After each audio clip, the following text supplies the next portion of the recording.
liyayikhetha igumgedlela inkosi enkulu ibombela isitimela samampondo. Ubaba mkhulu, umkhulu womkhulu phakathi amen. Inkulu indaba isemahlutsheni, inkulu indaba ikwaHadebe.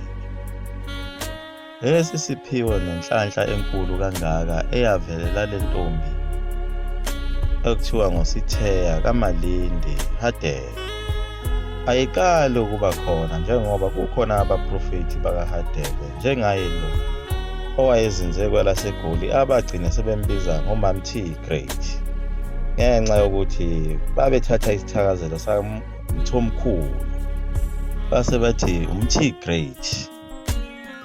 Kanti kuze kube namhlanje basekhona futhi abanye abaprofethi nabantu bakwaHadebe abaneziphiwo ezinkulu ezikhombisa ukuthi bazithola khona ezulwini.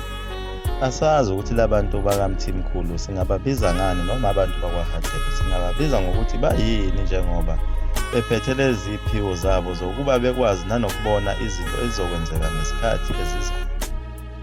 Indaba yaqala kuwo loya mfulwa omkhulu owawutholakala eKhongo lapho kuthiwa baphuma khona.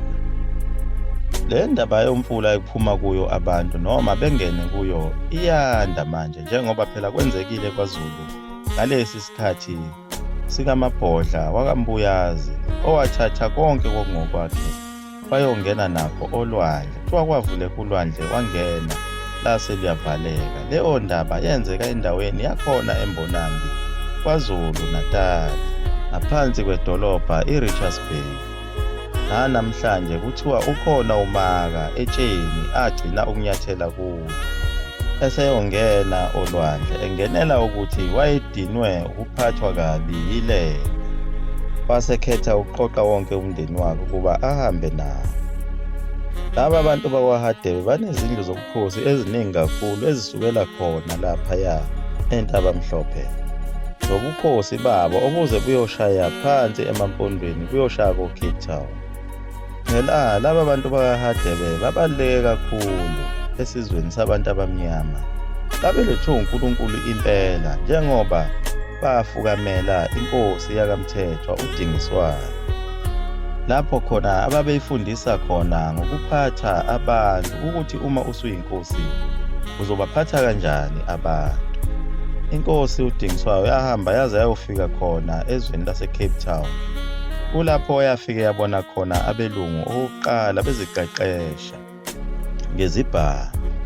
Kwaze kwafika isikhathi sonyaka lapho inkosi yakhona emahlutsheni isizwa ukuthi ubaba wakhe uDingiswayo usekhotheme.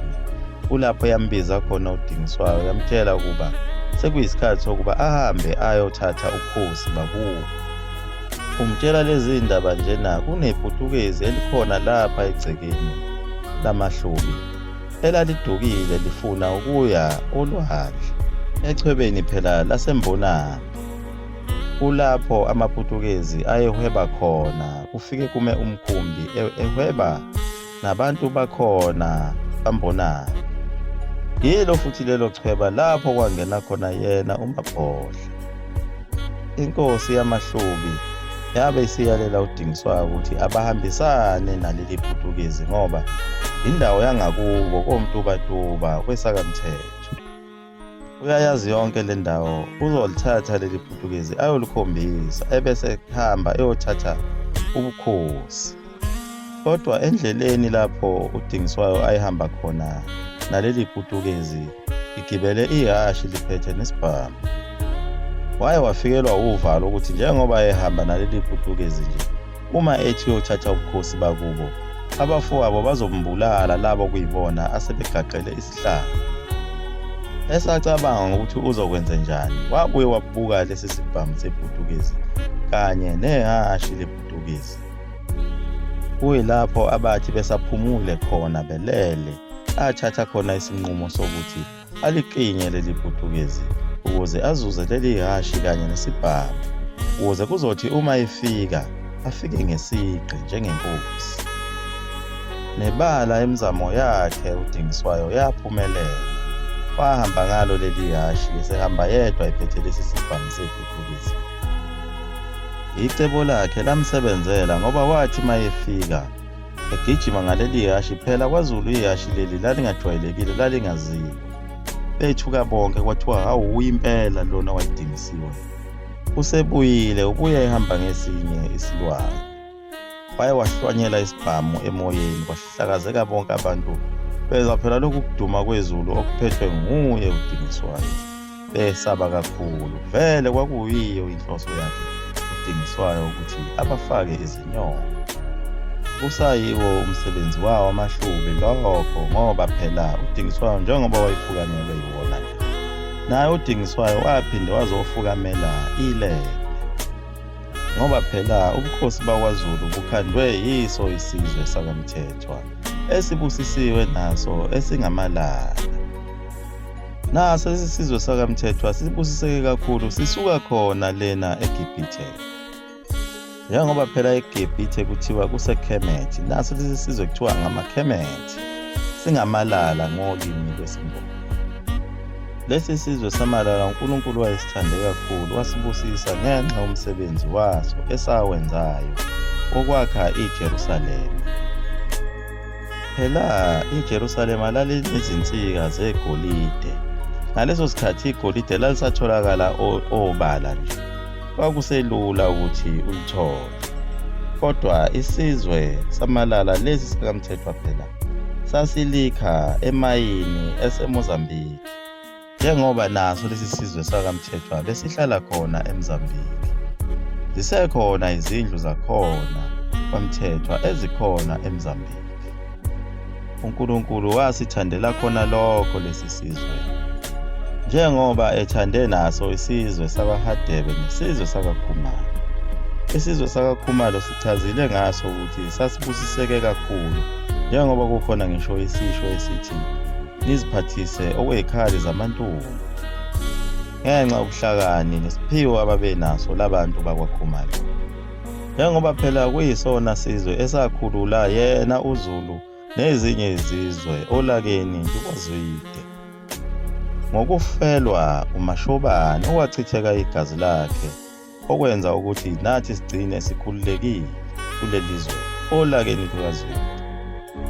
Ngoba phela sekuchazile ukuthi naye umzilikazi lona, ngenxa ukubona uMashobane ebulawa ngabantu bakwaZwide, ikona okwenza ukuthi adayise ikhaya komama lakhe leli lakaZwide, ukuze kukhululeke abantu behlangene nenhloli lena phela kwakuthiwa uNoluju yakhona kwaKhumalo. Siyabonga uMashobane ngegazi lakhe elachithekayo, uze sikhululeke olakeni lukaZwide. Maningi amaqhawe asifelayo kuleli zwe lakithi kwaZulu, njengoba sesibabaza amaqhawe akamanye amazwe esingazi noma ake abakhona, sithi asifela. Kodwa indaba inkulu isuka khona emahlutshweni koHadebe, ngoba ngabe konke lokhu akwenzekanga ukuba abazange bamfukamele uDingiswayo, okuyena owafukamela lengelosi ewushaka, wayiqeqesha ngesandla ayisithole khona lena obhungane emahlutsheni.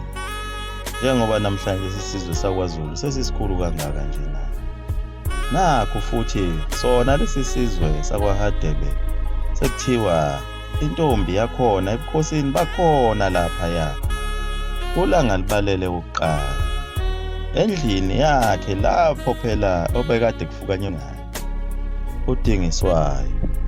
Sekuthiwa kuzozalwa umsindisi, njengoba phela sikhulumile ngezwe lalikhulume kumzazela wakwaKhumalo. uNkulunkulu njengamanje usehlanganisa lezi zizwe ezimbili ezingcwele, uHadebe noKhumalo, ukuze kuzalwe umsindisi. Kungani engakhethanga ezethu izibongo na?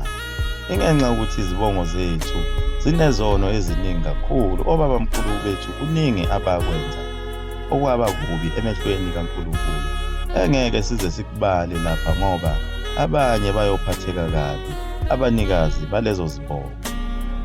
Njengoba sikuchazile nasekuqaleni ukuthi indlu enkulu nenkosana enkulu yasezulwini kaNkulunkulu indlu kaQwabe, lapho kuzalwa khona naye uZulu. Uma nje ungaphansi kwalolu hlelo lamanguni